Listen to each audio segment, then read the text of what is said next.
কিসের কারণে আমাদেরকে পৃথিবীতে পাঠিয়েছে আমাদেরকে খুলে পড়ে পড়ে দেখে নিতে হবে কেন আল্লাহ তাআলা আমাদেরকে পৃথিবীতে পাঠিয়েছে। আমাদেরকে বুঝতে হবে আল্লাহ আমাদেরকে পৃথিবীতে কেন পাঠিয়েছেন। জি না দিলাম কারো কোনো মনে হচ্ছে নাকি? জি না।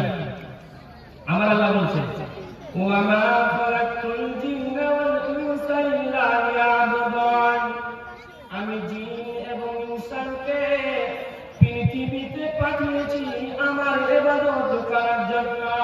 তাহলে আমাদেরকে কোরআন খুলে দেখতে হবে, আল্লাহর ইবাদত করতে হবে। আল্লাহ ছাড়া কাউকে আমরা পূজা করব না, কাউকে সাজদা করব না। আমাদেরকে দিন দিয়েছে, এই দিন দিয়ে আমাদেরকে বুঝে নিতে হবে। এবার দিন দিয়ে যদি আমরা না বুঝি তাহলে সে জাহান্নামী হবে। আল্লাহ কে? আল্লাহ আমাদেরকে পাঠিয়েছে কিনা? নামাজ পড়বো না, রোজা রাখবো না, হয়েছে না ভাই? তাহলে দিন দিয়ে বুঝলাম না। লাহুম কুলুবুন লা ইয়াফকাহুনা বিহা ওয়া লাহুম আ'য়ুনুন লা ইবসিরুনা বিহা, আমি তোমাদেরকে দুটো চোখ দিয়েছি, সেই চোখ দিয়ে তোমরা ভালো জিনিসকে দেখলে না। যেমন কোরআনে কি আছে, কোরআনটাকে খুলবো, এখন কোরআন কি বলতে চেয়েছে, চোখ দিয়ে ভালো জিনিস দেখলাম, এখন চোখ দিয়ে নোংরা জিনিস দেখছি। তাহলে আল্লাহ বলছে আমি চোখ দিয়েছি, তোমরা ভালো জিনিসটা দেখলে না, এর কারণে তুমি জাহান্নামের ভিতরে যাবে। 3 নম্বরে আল্লাহ বলছেন ওয়ালাহুম আযানুন লা ইয়াসমাউনা বিহা, আমি তোমাদেরকে দুটো কান দিয়েছি, এই কান দিয়ে ভালো জিনিসকে শুনতে হবে, মন্দ জিনিসকে শোনা যাবে না। কতজন বিপদ করে, জীবন জিনিসটা শুনবো না, কতজন গালি দেয়, গালি জিনিসটা শুনবো না, অনেক গান বাজনা আছে এগুলো শুনবো না। তাহলে এই আমাদেরকে কান দিয়ে ভালো জিনিসটা শুনতে হবে। আমার আল্লাহ বলছে তোমাদেরকে আমি কান দিলাম, এই কান দিয়ে তোমরা ভালো জিনিসকে শুনলে না। এরপর আমার আল্লাহ বলছে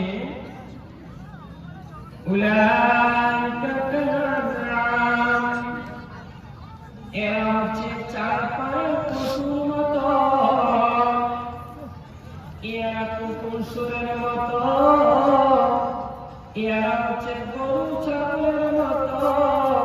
শুধু এটা বলে ছাড়েনি উলাইকা কাল-আনআম বাল হুম আযাল, তার থেকে নিকৃষ্ট, স্টার নাই তার থেকে খারাপ বললেন কেন?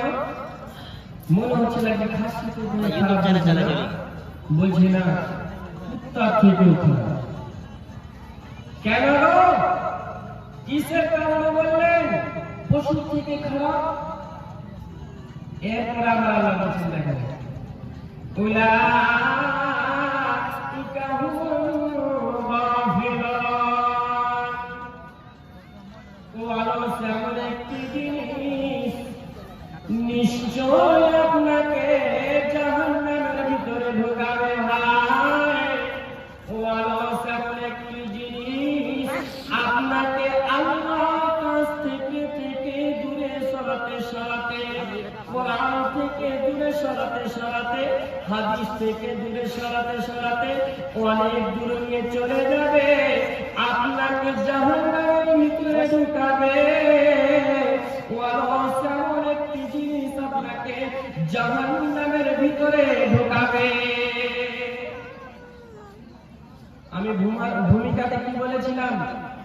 অলস এমন একটি জিনিস আপনাকে জাহান্নামের ভিতরে ঢুকাবেই, অলস এমন একটি জিনিস আপনাকে পস্তাবে।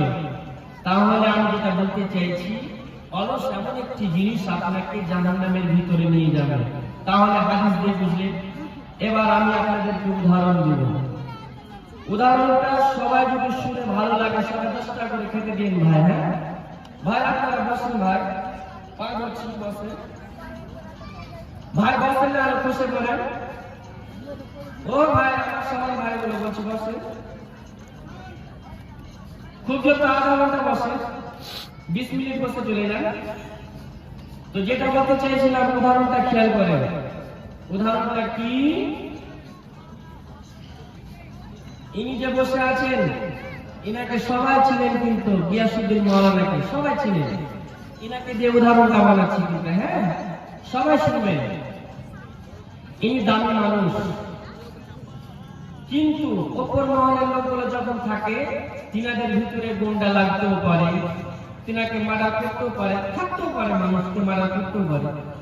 তিনি সম্মানী মানুষ, তিনি দামি মানুষ, টাকাওয়ালা মানুষ। উদাহরণটা খেয়াল করবে। উদাহরণটা হচ্ছে এনাকে কেউ মার্ডার করেছে, আপনাদের ভিতরে কেউ মার্ডার করেছে। উদাহরণটা শুনে কিন্তু আমি শেষ করবো, বক্তা কিন্তু চলেছে পিছনে। তো মার্ডার যখন করেছে, তো আপনার ছেলের মোবাইলে ফোন এসেছে যে তুমি মার্ডার করেছো, তোমার বাবাকে ফোন লাগাও। এবার বাবা কাছে ফোন, আপনাকে বারবার ফোন করছে, হ্যালো যে বাড়িতে আসুন, আপনি হয়ে আছেন, কি বলছিস বল? তো এখানে তো আসলে আপনার বায়ান করছি, আর কিছুক্ষণ করে নি, শুনে নি কিছুক্ষণ। বলছে না এখানে আসেন।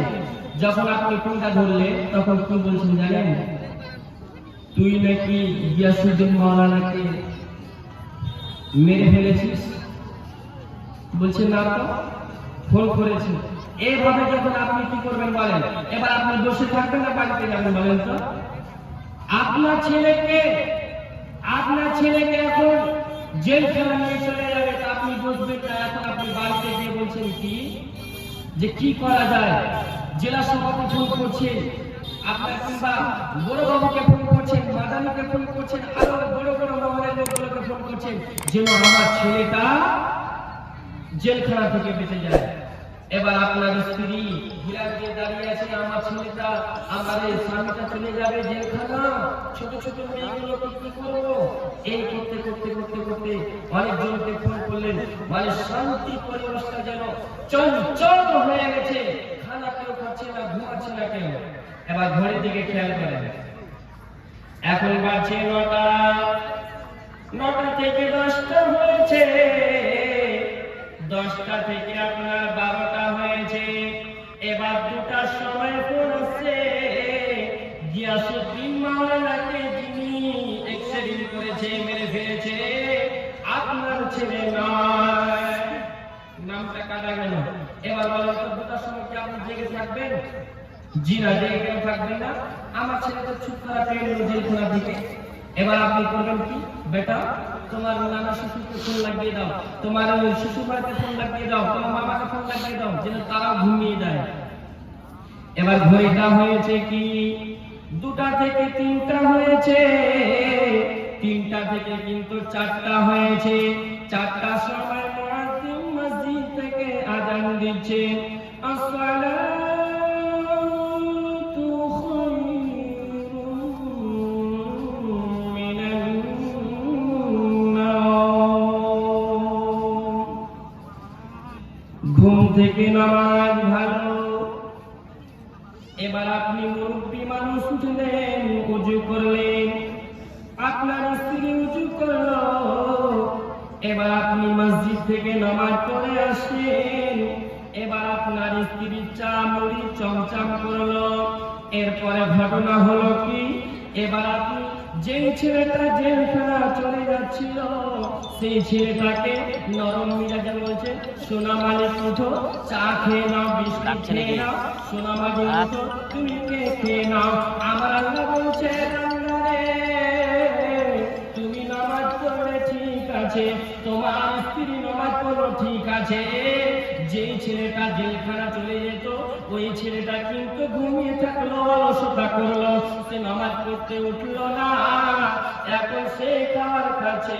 সেই ছেলেটা যেদিন কঠিন কিয়ামতের মাঠে যখন আপনার ছেলেকে ফেরেশতারা টানতে টানতে জাহান্নামের ভিতরে টানবে, সেদিন কি আপনি এমএলএকে পাবেন না, সেদিন কিন্তু পুলিশ থাকবে না, সেদিন কোনো বড় বাবু থাকবে না, সেদিন জেলা সভার কোনো লোক থাকবে না, সেদিন বাঁচানেওয়ালা কেউ থাকবে না। সেদিন আপনার ছেলেকে জাহান্নামের ভিতরে টানবে। সেদিন আপনার ছেলেকে কেমন করে বাঁচাবেন ভাই? ভাইরা আমার, বক্তা চলে এসছে কিন্তু পিছনে। আমার সময় শেষ। আচ্ছা, আমার সময় শেষ নাকি বলো না? এদিকে খেয়াল করেন, সময় শেষ।